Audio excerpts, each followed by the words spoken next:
ఈ ఆగస్ట్ 15, 16, 17 మీరందరూ ఎదురు చూస్తున్నారు తెలుసు. మీ రెస్పాన్స్ మేము పొందుకుంటున్నాం, చాలా సంతోషపడుతున్నాం. We are excited. దేవుడు ఏం చేయబోతున్నాడు, ఈ కార్యక్రమం ఎలా జరగబోతుందో.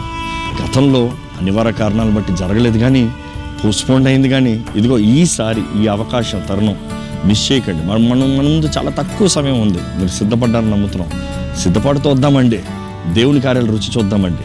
ఈ 15, 16, 17 ఫ్రైడే, సాటర్డే, సండే నాకు తెలిసి అందరికీ హాలిడేస్ అనుకుంటున్నాను, అన్లెస్ యువర్ ఫ్రంట్ లైనర్. కానీ మీరందరు కుటుంబాలతో చేరి నిజంగా దేవుని హస్తం ఇక్కడ బలంగా పనిచేయబోతుంది. మాకు ఒకటే, ఆయన ముందు తగ్గించుకుంటే, ఆయనను మనస్ఫూర్తిగా ఆరాధిస్తే, ఆయన స్తుతులు చెల్లిస్తూ ఆయన ఘనపరుస్తే, ఆయన మన మధ్య ఉండక తప్పడు. నిశ్చయంగా ఆయన వచ్చినప్పుడు ఆయన కార్యాలు కన్ఫర్మ్ జరుగుతాయి. ఎవరు ఆపలేరు. ఎటువంటి బంధకాలవనే, ఎటువంటి ఆలస్య కార్యాలవనే, ఆగిపోయిన జీవితాలవనే, సతమతమవుతున్న విషయాలవనే, ఏదైనా కూడా పరిష్కారం దేవుడే. కాబట్టి ఆయన దగ్గర చేరదాం.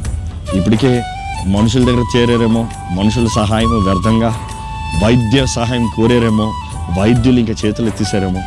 కానీ పరమ వైద్యుడు ఉన్నాడండి, ఆదరించే పరమదేవుడు ఉన్నాడండి, నిశ్చయంగా కార్యం జరిగించే దేవుడు.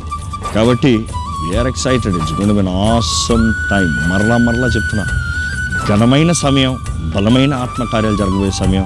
కాబట్టి ప్రారంభం నుండి ఉండటానికి ప్రయత్నం చేయండి. పరిశుద్ధాత్ముడు మిమ్మల్ని దర్శించాలని సిద్ధపాటుతో ఆయన సన్నిధిలో చేరదామండి. ముఖ్యంగా ఎటువంటి వాతావరణం, వర్షం వస్తే ఏమైతే రండి, దేవుని సన్నిధిలో ఆరాధిద్దాం. కాబట్టి సిద్ధపడి రండి. Yes, looking forward to see you all.